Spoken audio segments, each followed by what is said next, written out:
আমাদের মামা আদালত ডেমোক্রেসি দেশে বেগম খালেদা জিয়া গত 4 মাস ধরে এখানে উনি চিকিৎসার জন্য উনি আসছেন এবং সেখানে যুক্তরাজ্যের নেতাকর্মীরা এখন সেই নেত্রীকে রিসিভ করার জন্য সিয়াপ করার জন্য এখানে আসছে। কারণ যদিও আমাদের মন একটু খারাপ, কারণ উনি চলে যাচ্ছেন। আমরা এতদিন আমাদের নেতাকর্মী খুব চাঙ্গা ছিল, যদিও নেত্রীর সাথে অনেকেরই যে দেখা করার কথা ছিল, কিন্তু শারীরিক অবস্থার কারণে হয়তো দেখা হয়নি।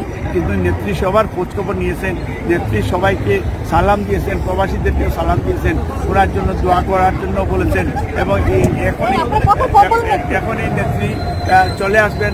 আমাদের ভারপ্রাপ্ত চেয়ারম্যান জনাব তারেক রহমান সাহেব গাড়ি চালাচ্ছেন। এই গাড়ি ওনার সাথে ওনার মা 3 বারের প্রধানমন্ত্রী এবং বাংলাদেশের প্রথম মহিলা প্রধানমন্ত্রী উনি আছেন। তার সাথে ডক্টর জুবাইদা রহমান আছেন, শামিলা রহমান আছেন কবর ওয়াইফ, এবং ব্যারিস্টার জায়মা রহমানও গাড়িতে আছেন। তারপরে পিছনের গাড়িতে ডাক্তার জাহিদ সাহেব আছেন এবং ওনার টিম, ডাক্তার শাহাবুদ্দিন আছেন, ডাক্তার জাফর আছেন এবং ওনার মেডিকেল টিমটা বাংলাদেশ থেকে যারা আসছেন তারা আছেন। তার সাথে আরও আছেন আমাদের এনাম সাহেব আছেন, ম্যাডামের অ্যাডভাইজার, এবং সেইখানে আমাদের বাংলাদেশ থেকে যারা আসছেন ফুল টিম থাকছেন। এবং আমরা লন্ডন থেকে ম্যাডামের সফর সঙ্গী হিসাবে আমি যাচ্ছি, আমাদের সেক্রেটারি সাহেব যাচ্ছে এবং আমার ওয়াইফও আমার সাথে যাচ্ছে। এবং আমরা শুধু আজকে বাংলাদেশ থেকে আমি সবার কাছে আমি আজকে যে যারা আমাদের বক্তব্য শুনছেন কিংবা দেখছেন, আমি অনেকেই হয়তো চলার পথে কষ্ট দিয়েছি, দুঃখ দিয়েছি, আমাকে ক্ষমা সুন্দর দৃষ্টিতে দেখবেন এবং আমি যাতে হজটা সফলভাবে করে আসতে পারি আপনারা আমার জন্য দোয়া করবেন। এবং আমি আপনার মাধ্যমে আগামীতে বাংলাদেশে আমি আমার নিজের এলাকা সিলেট 3, দক্ষিণ সুরমা, ফেঞ্চুগঞ্জ, বালাগঞ্জে আমি কাজ করব। আমার নেত্রীও বলেছেন যে বাংলাদেশে গিয়ে মানুষের সেবা করার জন্য, এবং আমিও সেই আল্লাহর বাড়িতেও যাচ্ছি এবং আমি যতদিন বেঁচে থাকবো আমি মানুষের সেবার জন্য প্রস্তুত রয়েছি। এবং আমি বাংলাদেশের সাবেক 3 বারের সফল প্রধানমন্ত্রী, দেশনেত্রী, গণতন্ত্র নেত্রী মা বেগম খালেদা জিয়া চিকিৎসার জন্য লন্ডনে এসেছিলেন। প্রায় 4 মাস হয় আজ। চিকিৎসা শেষ করে আল্লাহর রহমতে বাংলাদেশের উদ্দেশ্যে রওনা হবেন। আজকে 4:10 হেথ্রো রয়্যাল সুইট থেকে ওনার ফ্লাইট হবে। উনি কাতারের যে এয়ার অ্যাম্বুলেন্সের মাধ্যমে এয়ার অ্যাম্বুলেন্স দিয়ে আজকে এই ফ্লাইট হবে। আগামীকালকে 10:30 ইনশাল্লাহ জিয়া আন্তর্জাতিক বিমানবন্দরে পৌঁছবেন। আমি আপনাদের মাধ্যমে দেশে বিদেশে সকল মানুষকে অনুরোধ করব যাতে মা বেগম খালেদা জিয়া সুস্থভাবে বাংলাদেশে পৌঁছতে পারেন, দোয়া করবেন। আমি ওনার সাথে যাচ্ছেন বাংলাদেশের জাতীয়তাবাদী দলের ভারপ্রাপ্ত চেয়ারম্যান দেশনায়ক তারেক রহমানের সহধর্মিণী ডাক্তার জুবাইদা রহমান। দীর্ঘ 17 বছর পরে উনি বাংলাদেশে যাচ্ছেন মা বেগম খালেদা জিয়ার সাথে, এবং ওনার ডাক্তার যে টিম, ডাক্তার জাহিদ সাহেব সহ মাসুদ ভাই সহ যারা আছেন সবাই যাচ্ছেন। পাশাপাশি যুক্তরাজ্য বিএনপি থেকে যুক্তরাজ্য বিএনপির সংগ্রামী সভাপতি আলহাজ এম এ মালিক সাহেব এবং আমি যাচ্ছি মা বেগম খালেদা জিয়ার সাথে বাংলাদেশে। আপনাদের সবার কাছে দোয়া চাচ্ছি যাতে ভালোভাবে মা বেগম খালেদা জিয়া বাংলাদেশে পৌঁছেন, আমরা পৌঁছি, এর জন্য আপনারা দোয়া করবেন। ধন্যবাদ। বিসমিল্লাহির রহমানির রহিম। বাংলাদেশ জাতীয়তাবাদী মহিলা দল খিলক্ষেত থানা, আমরা আজকে একটি সাংগঠনিক মিটিংয়ে উপস্থিত হয়েছি। খিলক্ষেত থানা মহিলা দল, ঢাকা মহানগর উত্তর।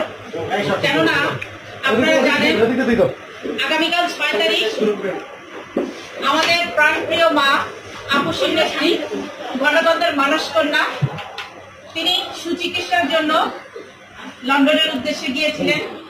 কালকে তিনি আসবেন। আমরা বিমানবন্দরে জাতীয়তাবাদী মহিলা দল আমাদের যেখানে যাদেরকে স্পট দিয়েছেন, আপনারা বোনেরা সবাই সেই অনুযায়ী সেখানে থাকবেন। এবং ইতিমধ্যে আপনারা জেনে গিয়েছেন আমাদের ডক্টর জুবাইদা রহমান তিনিও বাংলাদেশে আসতেছেন। তো আমরা ঢাকা মহানগর উত্তর মহিলা দলের পক্ষ থেকে বিশেষ করে আমাদের খিলক্ষেত থানার যারা বোনেরা আছেন, আমরা অনেক বোনেরা সেদিন 5ই মে আপনারা সবাই শ্রমিক দলের প্রোগ্রামে মে দিবসকে সফল করার লক্ষ্যে আমার এই বোনেরা যারা আছেন সবাই আমরা প্রায় 30 জনের মতো আমরা গিয়েছি একটি গাড়ি ভরে। ইনশাল্লাহ কালকে স্বতঃস্ফূর্তভাবে আপনার বোনেরা আমরা একসাথে আছেন তো কালকে? অবশ্যই আমরা ইনশাল্লাহ কালকে আমরা এয়ারপোর্টে, বিমানবন্দরে, আমাদের গুলশান যেখানে আমাদের স্পট দিয়েছেন আমরা ইনশাল্লাহ সব বোনেরা থাকবো।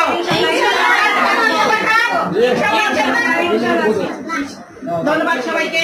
বাংলাদেশ জিন্দাবাদ, বাংলাদেশ জাতীয়তাবাদী মহিলা দল জিন্দাবাদ, তারেক জিয়া ইনশাল্লাহ এই দেশের মাটিতে বীরের পেশে বাংলাদেশের বীরের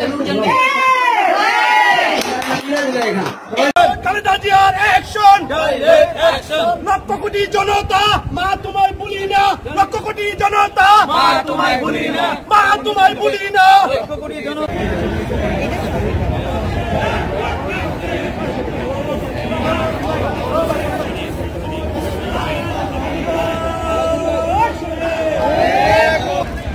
ধন্যবাদ আপনাকে। আপনারা জানেন পজিটিভ খবর খুব কম। গাজীপুরের জাতীয় নাগরিক পার্টি দক্ষিণাঞ্চলের মুখ্য সংগঠক হাসনাত আব্দুল্লাহ গাড়িতে হামলার অভিযোগে 54 জনকে আটক করেছে পুলিশ। তাদের প্রায় সবাই আওয়ামী লীগ এবং সংশ্লিষ্ট বিভিন্ন সংগঠনের নেতাকর্মী বলে পুলিশের দাবি। দেখা গেল যে কালকে দেখলাম যে 4-5টা মোটরসাইকেলে 10-12 জন, তো 54 জন আটক হলো কেন? হামলার সাথে জড়িত 10-12 জন আর গ্রেপ্তার হলো 54 জন। আর আওয়ামী লীগের কি কোনো কর্মসূচি নাকি কি কারণে, মানে আদৌ কি আওয়ামী লীগ এক্সিস্ট করে কিনা এই রাস্তাঘাটের মধ্যে বোঝা খুব মুশকিল দর্শক। কিন্তু সোমবার সকাল পর্যন্ত, প্রথম আলো রিপোর্ট অনুযায়ী সোমবার সকাল পর্যন্ত কোনো অভিযোগ বা মামলা হয়নি, কিন্তু অ্যারেস্ট হয়ে গেল এতজন। গাজীপুর মহানগর পুলিশ কমিশনার নাজমুল করিম খান জানাচ্ছেন যে সরকারকে তারা বিদায় করেছেন, সেই সরকারের লোকজনই এই হামলার সঙ্গে জড়িত, তারা নানা ইস্যু তৈরি করার জন্য এই হামলা করেছে। তিনি বলেন ওই ঘটনার পর থেকে পুলিশের একাধিক দল হামলাকারীদের চিহ্নিত করতে, গ্রেপ্তার করতে অভিযান পরিচালনা করছে। এখন পর্যন্ত 54 জনকে আটক করা হয়েছে। এই ঘটনায় আইনগত ব্যবস্থা প্রক্রিয়াধীন। গাজীপুর মহানগর পুলিশ সূত্র বলছে হাসনাত আব্দুল্লাহ গাড়িতে হামলার ঘটনার পরেই জড়িত ব্যক্তিদের ধরতে পুলিশ অভিযান শুরু করে। অভিযান চালিয়ে তাৎক্ষণিক মহানগর বাসন এলাকা থেকে গাজীপুর মহানগর 13 নম্বর ওয়ার্ডের যুবলীগ নেতা এদেরকে অ্যারেস্ট করছেন। কয়জন জড়িত কয়জন জড়িত না বোঝা যাচ্ছে না। রোববার সন্ধ্যায় গাজীপুরের চন্দনা চৌরাস্তার এনসিপির দক্ষিণাঞ্চলের মুখ্য সংগঠক হাসনাত আব্দুল্লাহর গাড়িতে হামলার ঘটনা ঘটে। পুলিশ বলছে যে সালনার গাজীপুর কৃষি বিশ্ববিদ্যালয় এলাকা থেকে ঢাকায় ফিরছিলেন হাসনাত আব্দুল্লাহ।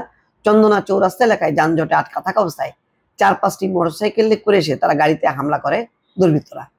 তা 4-5টা মোটরলে কয়টা? 5টা যদি 5 জন 10 জন। হামলায় তিনি আঘাত পান এবং গাড়ির গ্লাস এবং উইন্ডশিল্ড ভেঙে যায়। দুর্বৃত্তদের হামলায় হাসনাতের গাড়ির গ্লাস ভেঙে গেলে হাসনাত আব্দুল্লাহ কুনুইয়ের কয়েক জায়গায় কেটে যায় বলে জানায়